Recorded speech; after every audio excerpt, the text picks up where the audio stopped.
Today we're going to be taking a look at the book of 1 Peter chapter 1 verses 17 to 21.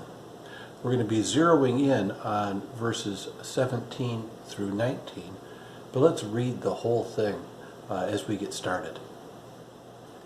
And if you call on him as Father, who judges impartially according to each one's deeds, conduct yourself with fear throughout the time of your exile, knowing that you are ransomed from the futile ways inherited from your forefathers, not with perishable things such as silver or gold, but with the precious blood of Christ, like that of a lamb without blemish or spot.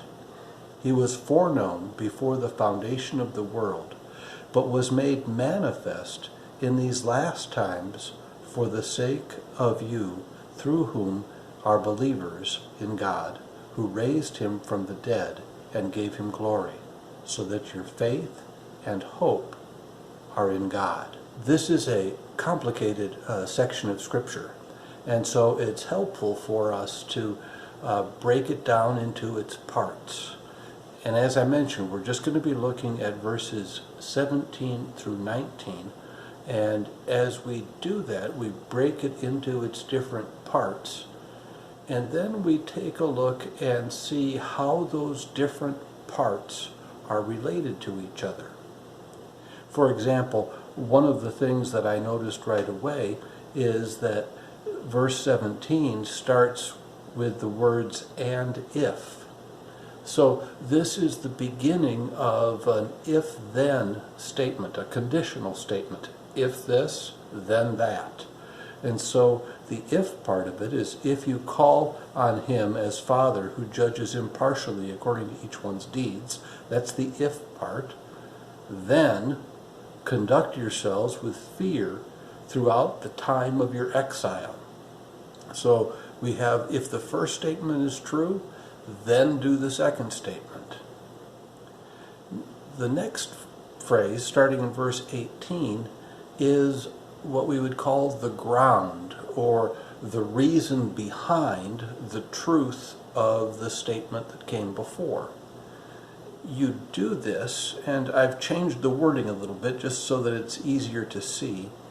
It's the ground. You conduct yourselves with fear throughout the time of your exile, because you know that you were ransomed from the futile ways inherited from your forefathers. So because you know this, that's the ground or the reason that if you call on a Father who judges impartially, then conduct yourselves with fear during the time of your exile. That's the ground. And if we take a look even deeper at what's going on in this sentence, the ground is something that you know.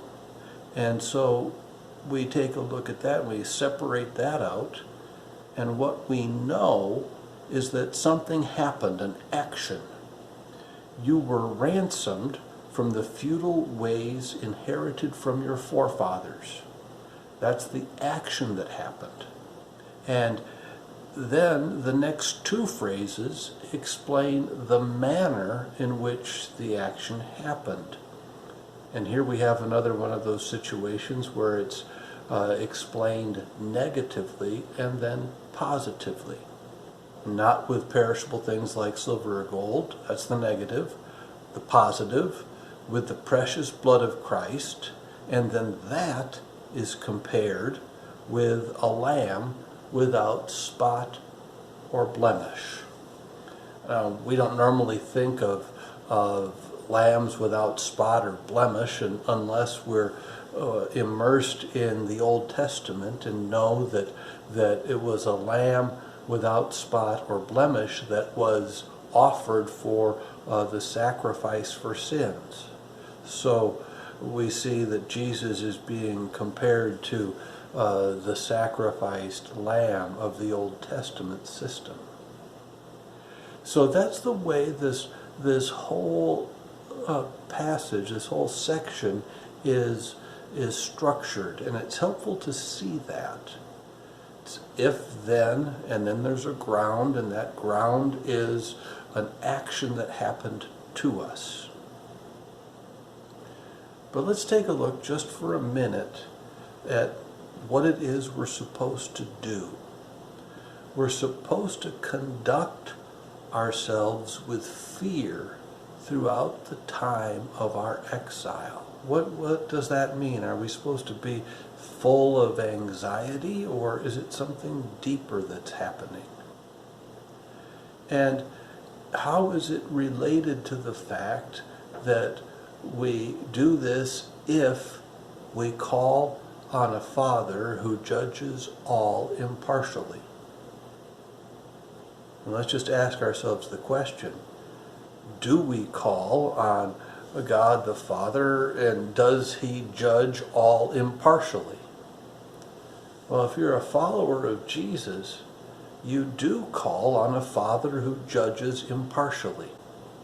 That's not an Old Testament concept. It's found right in the New Testament itself.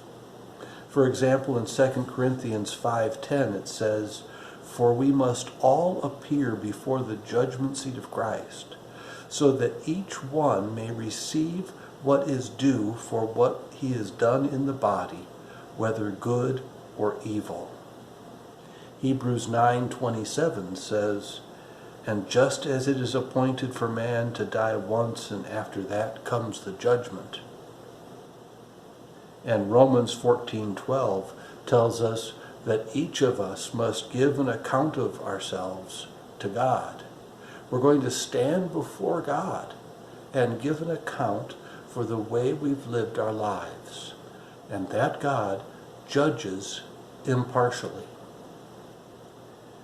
Jesus himself said in Matthew 16:27 that the Son of Man is going to come with his angels in the glory of his Father, and then he will repay each person according to what he has done. So we call on a Father who's going to judge impartially, without favoritism, based on what we do with our lives. Therefore, we are supposed to live our lives here with fear, with an awareness of that coming judgment. Now, he goes on to say that the basis of that, the basis of this truth, is rooted in the fact that we've been ransomed. And next time we're going to take a look at how those two ideas relate to one another. But right now, I just want us to think about the fact that we will stand before God and give an account for the way we've lived our lives. And this is true for everybody, Christian and non-Christian. And just to ask ourselves the question, as we are living our lives here, are we living a life pleasing to Him, with an awareness that one day we will stand before Him?